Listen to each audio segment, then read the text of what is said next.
মোহাম্মদ হানিফ মিয়া। হানিফ মিয়া, আপনি কোন স্কুল থেকে আসছেন? তাহলে বাড়িওয়ারা আদর্শ কিন্ডারগার্টেন। আদর্শ কিন্ডারগার্টেন থেকে।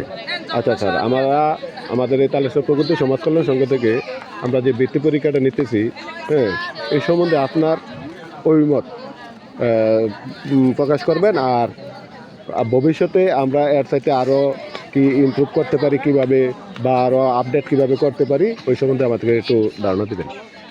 আসলে এখানে আমাদের স্টুডেন্ট আসছে বাড়িওয়ারা আদর্শ কিন্ডারগার্টেন থেকে এই 10 জন।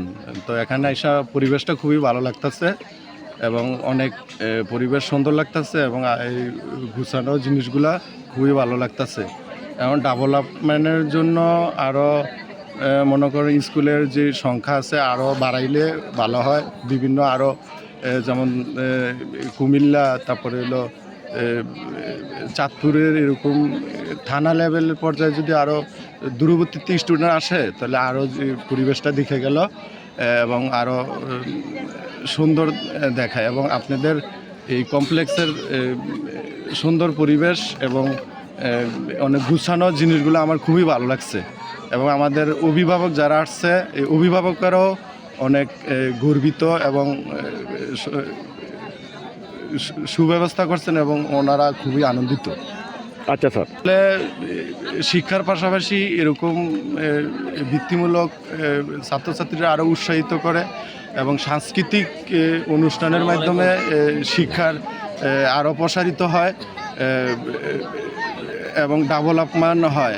এখানে সাংস্কৃতিক অনুষ্ঠানের শিক্ষামূলক কিছু ব্যবস্থা রাখলে আমার মনে হয় ভালো হয় এবং গার্ডিয়ান তারা সচেতন হয়, যেহেতু অত্র এলাকায় এটা অজ পাড়াগাঁয়ের মতন। আমাদের এই অজ পাড়াগাঁয়েই শহর কেন্দ্রিক যে ব্যবস্থাটা করছেন এটা আরও একটু ডেভেলপ করলে মনে হয় ভালো হয়। আচ্ছা, ধন্যবাদ স্যার আপনাকে আমাদেরকে সুপরামর্শ দেওয়ার জন্য। আসসালামু আলাইকুম স্যার, আপনার নাম? আমার নাম মোহাম্মদ মাহবুব আলম। আপনি কোন স্কুল থেকে আসছেন? আমি গ্রিন ফিল্ড মডেল স্কুল থেকে আসছি, এটা বানাগর বাজার। জি স্যার, আমাদের যে বৃত্তি পরীক্ষাটা হয়, এই বৃত্তি পরীক্ষা সম্বন্ধে আপনাদের, যেহেতু আপনারা দীর্ঘদিন ধরে এই বৃত্তি পরীক্ষার সাথে সম্পৃক্ত আছেন এবং আপনাদের স্কুলও ভালো রেজাল্ট করছে, গত কয়েক বছর ধরে ভালো রেজাল্ট করতেছে, কয়েকটা বৃত্তিও পেয়েছে, হ্যাঁ, তো সেই সম্বন্ধে আমাদের সংগঠন সম্বন্ধে একটু আলোচনা করবেন। না, আলহামদুলিল্লাহ, আমি এই সংগঠনটা 2000 সালের আগের থেকে শুরু, কিন্তু আমি আগে কয়েকটি স্কুলে অ্যাটেন্ড করাইছি, কিন্তু এই স্কুলের এই সংগঠনের যে পরীক্ষাটা পরিচালিত হয় তারা খুব সব নিষ্ঠাবানের সাথে এটা নেয়। আর আমার স্কুলে গত কয়েক বছর ধরে চ্যাম্পিয়ন এবং রানার্স আপ হয়ে আসছে, এমনকি তারা সততা ও নিষ্ঠার সাথে, মানে নির্ভরযোগ্যভাবে এবং কোনো স্বজনপ্রীতিবিহীন তারা কাজ করে, এবং কি আমার তো এটা খুবই ভালো লাগে এবং খুবই মনোরম একটা পরিবেশ এবং খুব সৌন্দর্য আমার খুব ভালো লাগছে। কারণ আমার স্কুলে দীর্ঘ কয়েক বছর রানার্স আপ আর চ্যাম্পিয়ন হচ্ছে, এবং 2021-22 আমাদের স্কুলের চ্যাম্পিয়ন, 23 সালে রানার্স আপ হচ্ছে। আমরা এর ভিতরে কোনো তাদের কোনো 2 নম্বরই কোনো স্বজনপ্রীতি, কারো প্রতি আক্রোশ নেওয়া, এরকম কোনো কাজ করে না। আমার তো খুবই ভালো লাগে। ভবিষ্যতে ইনশাল্লাহ তারা অতীতে যেভাবে ভালো করে আসছে, ভবিষ্যতে এভাবে আমি আশা করি, তাদের থেকে প্রত্যাশা করি ওই সংগঠনের যারা পরিচালক ওই পরিষদে আছে তারা যাতে অতীতের মতন যাতে ভবিষ্যতে এরকম সার্ভিস সুন্দরভাবে সার্ভিস দিতে পারে, এই প্রত্যাশা করে আমার বক্তব্য শেষ করব। যে আপনার কি একটা কথার অনেক অভিভাবক আছে বলতে পারবো না, আপনি জাস্ট একটু সিম্পলি বলবেন, এটা লেখা রাখলে যে এরকম ভাবে কিছু একটা বলেন, তারপরে যে কোনো একটা দেখা বলবেন আমাদের। আপনারা যেটা আপনাদের মনটা শিখছে এটাই আমাদের কাছে ব্যক্ত করবেন, এতটুকুই।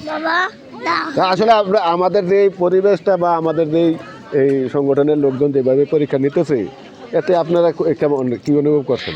বলতে চাই পারি, কিন্তু ওইখানে গেলে হাসিটা যাই বাবা, হাসি তো ঠিক আছে, ঠিক আছে। আচ্ছা, ধন্যবাদ সবাই। নমস্কার দিদি, আপনার নাম? আমার নাম মিতালি রানী দাস। মিতালি দা, আপনি কোন স্কুল থেকে আমি আসছেন? এসআর আদর্শ উচ্চ বিদ্যালয় থেকে আসছি। জি, আচ্ছা, আপনাকে একটু বলতে, আমাদের যে তালেশ্বর প্রগতি সমাজ কল্যাণ সংঘ 1990 সালে প্রতিষ্ঠিত হয়েছে। 1990 সাল থেকে আমরা কিন্তু এই পর্যন্ত আমাদের এই বৃত্তি পরীক্ষাটা এবং সাংস্কৃতিক অনুষ্ঠানটা চালিয়ে যাচ্ছি। তো এতে নিয়ে আজকে যেমন পরীক্ষা আরম্ভ হচ্ছে, এখানে এই পরীক্ষা সম্বন্ধে আপনি একটু আপনার মতামতটা একটু ব্যক্ত করবেন। আসলে আমি আরো 4 বছর আগে যখন 32তম পরীক্ষা ছিল, তখন আমার বড় মেয়ে পরীক্ষা দিছে।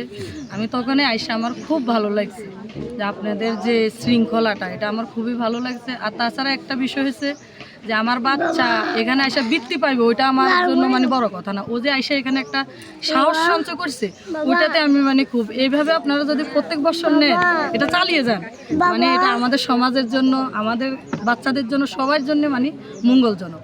আমি এটাই মানে আশা করি আপনাদের কাছ থেকে আপনার ভবিষ্যতে এটা চালাই নেবেন। ধন্যবাদ দিদি আপনাকে। নমস্কার। নমস্কার।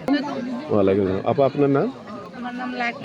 লাকি। আর আপনি কোন জায়গা থেকে আসছেন? এসআর আদর্শ বিদ্যালয়। এসআর আদর্শ উচ্চ বিদ্যালয় থেকে। আপনার কে পরীক্ষা দেয়? আপনার মেয়ে দেয়। আচ্ছা, দেখ, আমরা আমাদের এই সংগঠন থেকে আমরা বৃত্তি পরীক্ষাটা নিই। তো আপনি আপনার মতামতটা প্রকাশ করেন যে আজকে আসা এখানে পরীক্ষার, যে আমরা যেভাবে পরীক্ষা নিচ্ছি, পরীক্ষাটা আসলে আমাদের সুন্দরভাবে হয় কিনা, বা কোনো ভুল ত্রুটি থাকলেও বলতে পারেন, বা ভবিষ্যতে এটার কীভাবে আর একটু ডেভেলপ করা যায় বা ইয়া করা যায়। এসব পরিবেশটা ভালোই লাগছে, আসলে আপনাদের ইয়াগুলো ভালোই লাগছে। এখন কোনো স্বজনপ্রীতি হচ্ছে না। বিগত 8 বছর আগে আমার ছেলে দেওয়া এনেছিলাম না, ওদের প্রসঙ্গ দেখছি ভালোই না। এইভাবে যদি আপনারা ভবিষ্যতে চালিয়ে নেন, ভালোই হবে মানে বাচ্চাদের জন্য, বা বাচ্চাদের এক্সট্রা একটা নলেজ দেওয়া। পাচ্ছে বৃত্তি পাক আর না পাক, ওটা বড় বিষয় না। তাদের আলাদা একটা ইয়া হচ্ছে, মেধা ইয়া হচ্ছে, এটাই আর সবচেয়ে ভালো লাগছে। ধন্যবাদ আপা আপনাকে।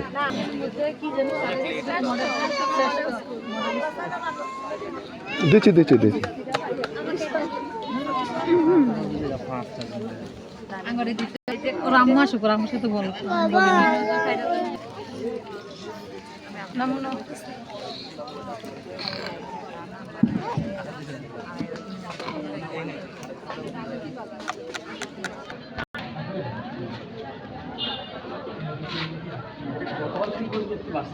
হ্যাঁ, 158 জন।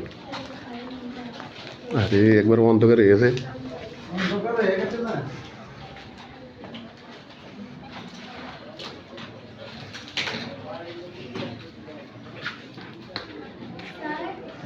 इंग्लिश की 3 रंगे बांग्ला लिखते हो না বাংলা রাখতে না, শুধু ইংলিশটা লাগে। যেটা বাংলা দিতে না, আর যেটা ইংলিশে দিতে না।